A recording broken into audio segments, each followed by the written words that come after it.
At yun ay hindi pagsunod sa batas. Mahilig naman kasi itong mga tauhan ng administrasyon na hindi sumunod sa batas, di ba? Si Lima, hindi sumusunod sa batas. Sina Boying Remulla, yang si Torre, di ba? May mga batas tayo na hindi pwedeng basta-basta arestuhin. Ginawa nila kay Pangulong Duterte. Si De Lima, yung TRO, hindi sinusunod. Si Pangulong Marcos, hindi sinusunod yung order ng ombudsman, ay suspindi si Garcia. Ayan. Follow the leader. Yung pala ay Nangyari. may kasalanan pala. Paano yan? Di kamote. Kamote. So, dito ang nagwagi so far Okay. ay si Vice President Duterte. Opo. Wala na talagang pag-asa si Martin, ano? Ito yung talagang obsessed sabi nila, na maging Pangulo. 0.7 lang siya. Malay mo, Sa 2059 nga. malay mo, sir, mamagic talaga. Uso nga magic Ayun ang nakakatakot. Ang kagulo yan pagka ganyan. Maghahalo ang balat sa Whether you like it tinalupan. or not, may magic yan. Eto, patarang ito, hindi nila na magic, di ba? Eto, doble-doble, ha? Suson-suson ang... Bakit tumatawa ka? Suson-suson, sunod-sunod! Ay, ang lalim ng Tagalog na na yun, sir, suson-suson. Ay, hindi ko alam No? yan. Suson-suson ang kanyang mga... ano ba yung... Kanyang mga pagkabigo sa buhay.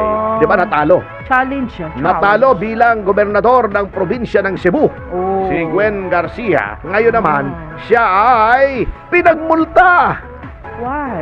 ng ombudsman. Oo. Butis. Swerte pa siya, hindi siya pinagmulto.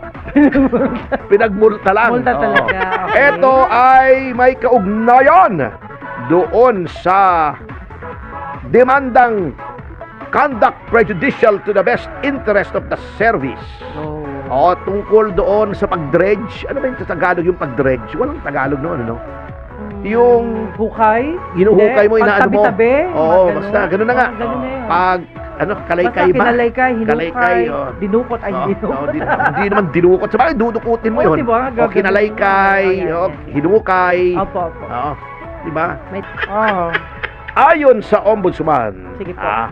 nagkaroon ng nagkaroon ng suspension to, di ba? Na ayaw niyang sundin. Sinuspend siya 6 months. Sabi niya, hindi ko susundin yan. Oh. Hinihintay ko payo ng aking mga abogado. Ayaw din ipatupad ni Pangulong Marcos. Di ba? Pinuna na natin yan. Opo. Yan. Ito ay tungkol doon sa permit na iginawad ni Ginang Garcia nung siya ay gobernador pa sa isang kumpanyang tinatawag na Shalom Construction. May Shalom Peace. Opo. Ito, walang peace ito eh. Wala na siyang peace of mind dito. Hindi na Shalom. Okay. Upang magkaroon ng desiltation, yun nga. Parang Opo. palalalimin yung Mananga River. Ngunit, hindi pala nakakuha Ng permit. ng clearance ang panlalawigang pamahalaan ng Cebu mula sa DENR, katulad ng Environmental Clearance Certificate. Yan. Ngayon, sinabi ng ombudsman na matapos nilang suriin ang mga matibay na patotoo. Okay. Sinabi niya, wala namang masamang intensyon, ngunit, hindi maaari na porket maganda intensyon mo, ay hindi ka na susunod sa batas. Ayun. Ibig sabihin, the end does not justify the means. Yan. Kaya't siya ay pinatawan. Dapat ang parusa ay pagkasuspinde bilang gobernador ng 1 taon. Ngunit, the end is near. hindi. Paano mo sususpindihin? Natalo nga. Natalo na. Kaya, ang ginawa na lamang ng ombudsman, since hindi na maipapatupad ang pagsuspinde, siya ay pinagmulta na lamang ng 1.2 million pesos. Laki din yun, Sa administrative charge. Conduct prejudicial to the best interest of the service. Ibig sabihin, may ginawa siya na nakapinsala sa civil service. At yun ay hindi pagsunod sa batas. Mahilig naman kasi itong mga tauhan ng administrasyon na hindi sumunod sa batas, di ba? Hindi sumusunod sa batas. Sina Boying Remulla, yang si Torre, di ba? May mga batas tayo na hindi pwedeng basta-basta arestuhin. Ginawa nila kay Hindi nila Pangulong sinunod. Duterte. Si De Lima, yung TRO, hindi sinusunod. Si Pangulong Marcos, hindi sinusunod yung order ng ombudsman, ay suspindi si Garcia. Ayan. Follow the leader. Yung pala ay Nangyari. may kasalanan pala. Paano yan? Di kamote. Kamote. Yun ang mabigat. Kasama ulalo. Ayan, ang accountability ninyo, di ba? Ngayon, wala akong naririnig sa mga kaalyado ng pamahalaan, di ba? Sigaw No sila ng action, no sigaw, reduction. dapat may accountability. Ayan, one of your people was held to account for her sins. Oo nga. Meron ba ako naririnig na pagpupuri sa ombudsman? Wala! Basta sila ang epektado, No reaction. dead Madela. Dead ma. Pagka si Vice President, ang ingay nila. Dapat daw gawing accountable, etc. Ito, ginawa na nga accountable yung isang tao ninyo. Wala ba akong papuring naririnig dyan? Wala eh. Ito ang dapat papurian. That's a Manang problem. Jubes, ha? Opo, Ito. sir. Opo. Let us give credit where credit is due. Purihin naman natin Sige po. si Pangulong Marcos at ang ating Senado at mababang Oh, yeah. kapulungan dito sa pagpasa ng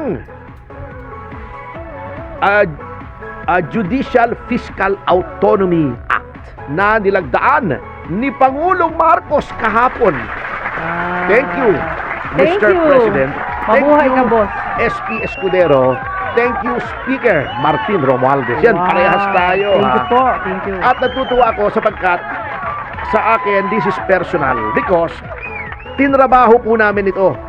Hindi ako credit grabbing dito. Nung una, totoo yung sinasabi ko. Secondly, since totoo, I'm just stating a fact. Ang nagtrabaho po rito para maumpisahan ito na magkaroon ng ng fiscal independence ang judiciary. Para hindi naman para nagmamalimos lagi ang ating mga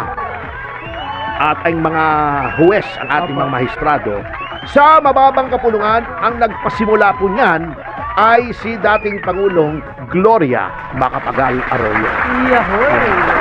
At ang kaugnayan naman niya sa Senado para sa counterpart bill ay walang iba kundi si Senator Raffy Tulfo. Yahoy.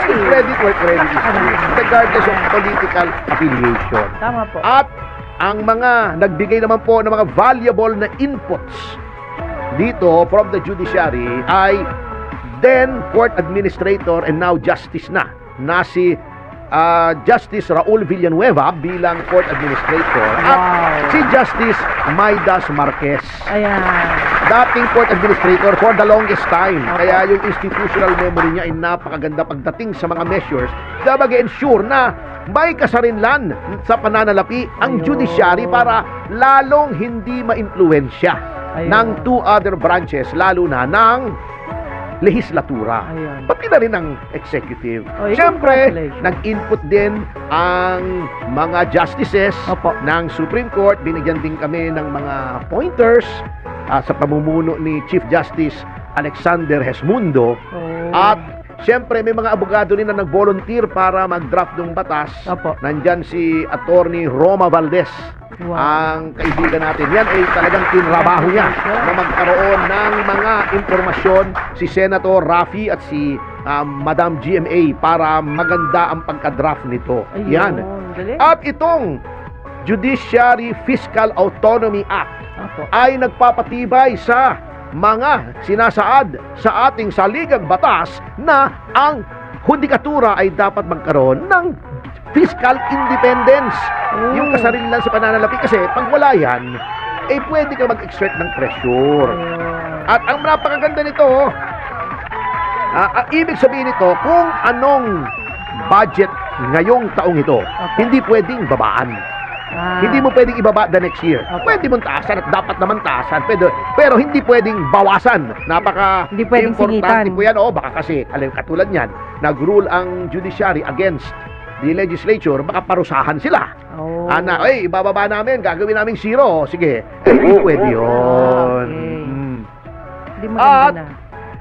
Etong batas na to ay nagsasabi rin na ang budget ng Supreme Court ay pwede nang isumite ng Korte Suprema direkta sa lehislatura, sa kongreso, Ayan. nang hindi na dumadaan sa ehekutibo. Ayun. At ito ay ilalakip na lamang sa National Expenditure Program. Kasi anong nangyayari, nagsasubmit pa dati ang Supreme Court ng budget sa executive. Okay. At ito ay ini-include sa National Expenditure Program. Minsan, tinatabas pa ng executive. Ngayon, hindi na. Wala na. Direkta na sa Kongreso. Yan. Hindi Bo? na dadaan sa executive.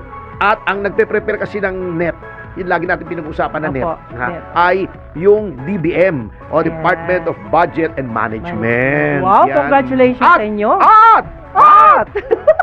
Tasa. Hindi katulad ng ibang mga departamento sa ehekutibo na may mga isasubmit pang mga requirements bago ma-release, Opo. di ba? May mga SARO, di ba? Opo. Etc. Ito, automatically, Sige. automatically, Oh, sige, sige. ay Ano na? i-release na kada buwan Oh, that's sa good. judiciary. Hindi na mahirap Oo. magkwenta niya pag Siyempre, may buwan-buwan. check and balance din. Opo. Ang Chief Justice naman ng punong mahistrado ay dapat namang magsumite every 3 months ng financial and other accomplishments sa presidente at sa kongreso. Wow. Yan. Check and balance kasi, syempre, Opo. ganyan talaga Magaling. sa tripartite system of government. Opo. At ito ang importante. Nagkaroon ngayon, for the first time, ng trust fund. Hindi mo pwedeng kunin to, ha? Aha.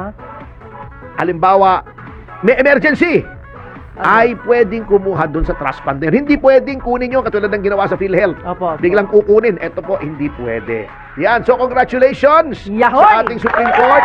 Maraming salamat. Magaling, President magaling. Marcos, Opo. SP Escudero, at Speaker Romualdez for Yan. shepherding his bill. At mabilis po. Last year lang inumpisahan namin Naging yan. systematic na sila ngayon. Oo, Good, ang good, bilis good, po. good. Thank you. Thank Daghang you. salamat. Domoraga to gozaimasu. Ay. Grazie. Muchas gracias. Arigatou Muchísimas gozaimasu, gracias. minasan. At sa notang yan, mga kasama ay magbabalik ang Yes, yo, topasyo. at ang mga kamasya rin kung masabi ko. Sa alalahan po ito si News Flash, News News, ating mga medya sila kung ano na mga tsurma natin oras. Alas 12:25 ng umaga. 1, 2, 3. Yeba!